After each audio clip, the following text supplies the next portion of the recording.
दोस्तों, जो लोग लगभग 30-32 वर्ष की उम्र के हैं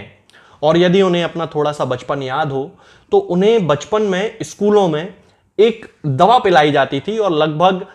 हर स्टेट में, मतलब भारत के हर राज्य में ये एक पूरा प्रोटोकॉल था जिसको फॉलो किया जाता था। स्कूलों में जा जाके बच्चों को एक दवा पिलाई जाती थी जिसे कहा जाता था कि ये मछली के लिवर का तेल है, जिसको कॉड लिवर ऑयल कहा जाता था। और वो जो कॉड लिवर ऑयल है वो हर बच्चे को एक निश्चित समय अंतराल के बाद पिलाया जाता था। और उसका कारण ये था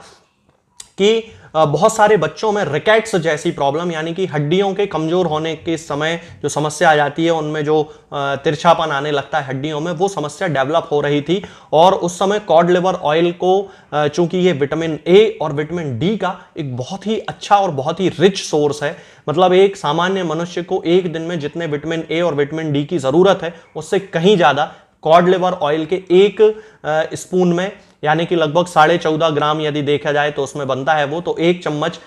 में उतना ज्यादा विटामिन ए और विटामिन डी पाया जाता है, जो कि बच्चों के लिए बहुत ही ज्यादा जरूरी था। और इसीलिए भारत के हर राज्य में लगभग हर बच्चे को वो पिलाया जाता था। स्कूल में जाके वो दवा जो है वो पिलाई जाती थी। तो ये जो कॉड लिवर ऑयल है, ये कॉड एक मछली होती है, उसके लिवर से बनने वाला एक तेल होता है। और उसमें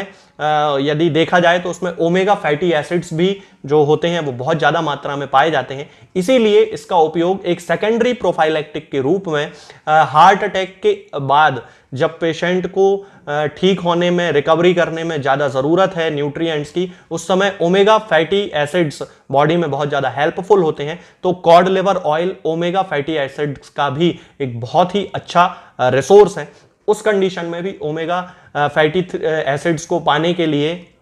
कॉड लिवर ऑयल का यूज किया जाता है। होम्योपैथी में भी कॉड लिवर ऑयल से एक मेडिसिन बनाई जाती है और बहुत ही सक्सेस के साथ वो विभिन्न प्रकार की बीमारियों में यूज की जाती है, खास तौर से बच्चों के केसेस में और महिलाओं के केसेस में तो इसके बहुत ही ज्यादा अच्छे रिजल्ट हैं। होम्योपैथी में इस मेडिसिन को कहा जाता है दोस्तों ओलियम जैकोरेस असेली। यदि आप इसको देख सकते हैं तो ये ओलियम जैकोरेस असेली है, इस पे लिखा हुआ है, ये ओलियम जैकोरेस का डिब्बा है। ये 3x पोटेंसी में यूज की जाती है और इसका खास तौर से जो उपयोग किया जाता है वो छोटे बच्चों में किया जाता है जिनको की हड्डियों से रिलेटेड कोई प्रॉब्लम है, जिन बच्चों का सिर बहुत ज्यादा गर्म रहता है, हाथ के पंजे बहुत ज्यादा गर्म रहते हैं, स्क्रोफुलस चिल्ड्रन होते हैं, मतलब कि उनमें जो ग्लैंड्स हैं उनमें एनलार्जमेंट की ज्यादा शिकायत पाई जाती है। और बहुत सारे ऐसे बच्चे जो कि जन्म से थोड़े से कमजोर होते हैं और शरीर उनका, सिर और हाथ जिनके थोड़े से गर्म रहते हैं, उन बच्चों में इसके साथ ही ये जो गर्म रहने वाला जो सिम्टम है, जो कि हाथ गर्म रहता है, सिर उनका थोड़ा सा गर्म रहता है, यदि महिलाओं में भी पाया जाता है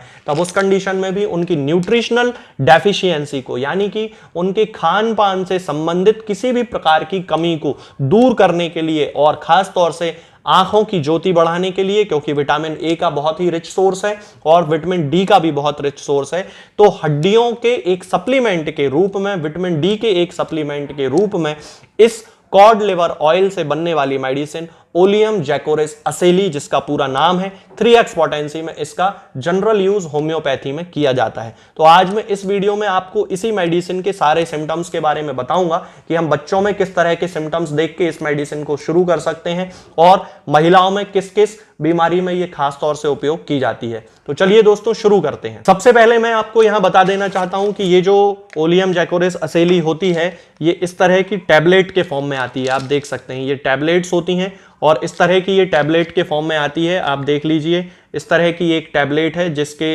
ये टैबलेट के रूप में बनाई जाती है। और यदि हम इसके होम्योपैथिक यूज की बात करें तो इंटरनली होम्योपैथी में इसको एक हेपेटिक और पैंक्रियाटिक रेमेडी के रूप में, यानी कि लिवर से संबंधित बीमारियों में और पैंक्रियास से संबंधित बीमारियों को ठीक करने वाली एक दवा के रूप में इसका इस्तेमाल किया जाता है। और जैसा कि मैंने अभी आपको थोड़ी देर पहले बताया था कि वे बच्चे जिनमें स्क्रोफुलस सिम्टम्स पाए जाते हैं, यानी कि जिनकी जो ग्लैंड्स हैं वो बार बार एनलार्ज्ड हो जाती हैं, कभी गिल्टियां उनकी सूजन आ जाती है, कभी लिम्फ नोड्स उनकी जो है वो इनलार्ज्ड हो जाती हैं, तब उस कंडीशन में इनका यूज किया जाता है। इसके साथ ही ट्यूबरकुलोसिस की शुरुआत में और वे बच्चे जिनको कि रात में बुखार आता है और रात में वो बहुत ही ज्यादा रेस्टलेस हो जाते हैं, उस कंडीशन में भी इसका उपयोग किया जाता है। यदि हम इसके चेस्ट के सिम्टम की बात करते हैं तो वे लोग जिनको कि चेस्ट में हार्सनेस की प्रॉब्लम होती है, यानी कि घड़घड़ जैसी आवाज आती है या उनको एकदम से अजीब सा सेंसेशन होता है चेस्ट में जैसे कि कुछ फंस रहा है इस तरह की, या खुजली जैसी टिकलिंग सेंसेशन होता है जिस तरह से कि गुदगुदी चल रही है या खुजली चल रही है, इस तरह का सेंसेशन होता है, तब उस केसेस में इसका यूज किया जाता है। इसके साथ ही जिन लोगों को सूखी खांसी इस सिम्टम के साथ एसोसिएटेड होती है और हुपिंग कफ जैसे सिम्टम्स उनमें आने लगते हैं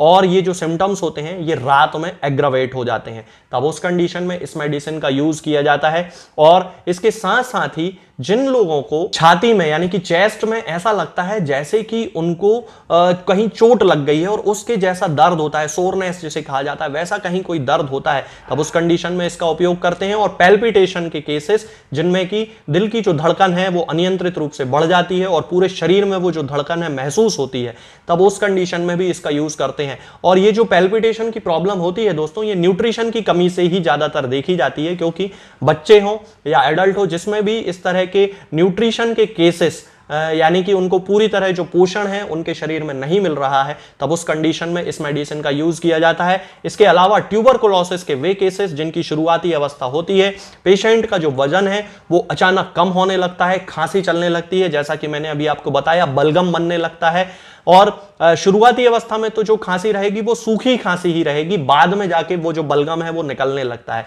तब उस कंडीशन में यदि शुरुआती अवस्था में ही ट्यूबरकुलोसिस के केसेस में ओलियम जैकोरिस का यूज करना शुरू कर दिया जाए तो उसके बहुत ही अच्छे रिजल्ट मिलते हैं, पेशेंट की जो रिकवरी होती है वो फास्ट हो जाती है। यहां पे मैं क्लियर कर देना चाहता हूं कि ये ट्यूबरकुलोसिस की मेडिसिन नहीं है। ट्यूबरकुलोसिस के लिए जो एटीटी ड्रग्स जो यूज की जाती हैं, जो एक पूरा प्रोटोकॉल है 6 महीने 9 महीने वाला, वो यूज करना चाहिए और पेशेंट फिजिशियन से पूरी तरह कंसल्ट करने के बाद ही उसको स्टार्ट करना चाहिए। लेकिन उसके साथ साथ आप एक टॉनिक के रूप में इस मेडिसिन का यूज कर सकते हैं, जो कि एक बहुत सेफ होम्योपैथी मेडिसिन है और इसका कोई भी साइड इफेक्ट नहीं है। यदि हम इसके फीवर की बात करें तो जैसा कि मैंने अभी आपको बताया था कि वे लोग जिनको कि फीवर के साथ रेस्टलेसनेस बहुत ज्यादा होती है और खास तौर से उनका जो फीवर होता है वो रात में बढ़ जाता है,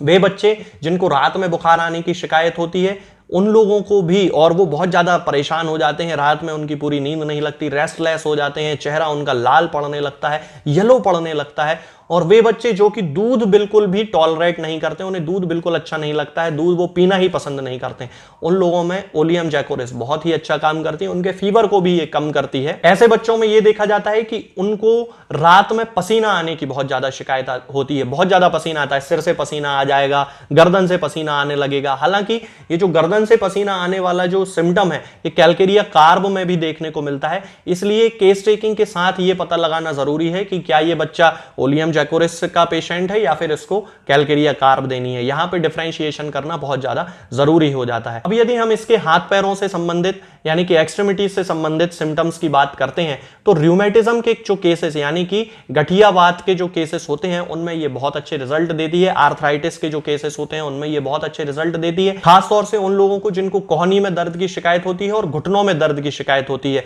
एक्किंग उनको पेन होता है, और उस कंडीशन में ओलियम जैकोरिस का यूज किया जाता है। यदि हम इसके फीमेल सिम्टम्स की बात करें तो वे महिलाएं जिनमें की इरेगुलर मेंस्ट्रुअल प्रॉब्लम होती है, यानी कि उनकी जो मासिक धर्म होते हैं वो अनियमित होते हैं, पूरी तरह इरेगुलर होते हैं, कभी जल्दी आ जाते हैं, कभी बाद में आते हैं, लेट आते हैं, कभी ज्यादा ब्लीडिंग हो जाती है, कभी बिल्कुल ही ब्लीडिंग नहीं होती है, या फिर उनमें पीसीओडी के सिम्टम्स होते हैं यानी कि पॉलीसिस्टिक ओवेरियन डिसीज के सिम्टम्स होते हैं, और इसके साथ साथ ही उनके चेहरे पर बहुत ही ज्यादा थिक हेयर्स की ग्रोथ हो जाती है जिसको कि हर्सुटिज्म कहा जाता है। तब उस कंडीशन में फीमेल जो होती हैं उनके चेहरे पर उनकी दाढ़ी आने लगती है, उनकी मूछें आने लगती हैं, बियर्ड एंड मॉस्टेचेस आने लगती हैं, उनकी यहाँ पे बहुत सारे हेयर ग्रोथ होने लगते हैं। तब उस कंडीशन में इस मेडिसिन को लगभग एक स्पेसिफिक मेडिसिन के रूप में यूज किया जाता है। तो दोस्तों ये जो सारे सिम्टम्स हैं खास तौर से ये एक न्यूट्रिशन डेफिशिएंसी को खत्म करने वाली मेडिसिन के रूप में, यानी कि जो पोषक तत्व हमारे शरीर के लिए जरूरी हैं और उनके कारण यदि हमारी बॉडी में उनकी कमी से कोई बीमारी डेवलप हो रही है तो उस कमी को दूर करने वाली एक मेडिसिन के रूप में यूज की जाती है। और विटामिन ए और विटामिन डी का एक बहुत अच्छा सोर्स है, इसलिए जो इसका उपयोग है वो विटामिन ए और विटामिन डी की कमी को पूरा करने के लिए भी किया जाता है। अब यदि हम इसके डोज की बात करते हैं तो इस मेडिसिन को 2 टैबलेट सुबह, 2 टैबलेट दोपहर में और 2 टैबलेट शाम को इस डोज के साथ स्टार्ट करना चाहिए एडल्ट्स में। और यदि बच्चों के डोज की बात करें तो एक एक टैबलेट दिन में 3 बार, यानी कि एक सुबह, एक दोपहर में और एक शाम को, इस तरह से इसका यूज करना शुरू करना चाहिए। तो इस तरह उपयोग करने से जो पेशेंट के सिम्टम्स हैं वो धीरे धीरे खत्म होने लगते हैं। लेकिन यहां पे मैं एक बात स्पष्ट कर देना चाहता हूं कि 15 दिन, 20 दिन, 1 महीने, 2 महीने में इसका कोई खास रिजल्ट आपको देखने में नहीं मिलेगा। इस मेडिसिन को कम से कम 6 महीने, 8 महीने, साल भर इस तरह से यूज यदि किया जाता है तो महिलाओं में निश्चित रूप से यह देखा जाता है कि उनकी जो थिक हेयर ग्रोथ होती थी, जो हर्सुटिज्म की उनको समस्या होती थी, वो खत्म होने लगती है। बच्चों में देखा जाता है कि विटामिन ए और विटामिन डी की जो कमी है वो पूरी होने लगती है।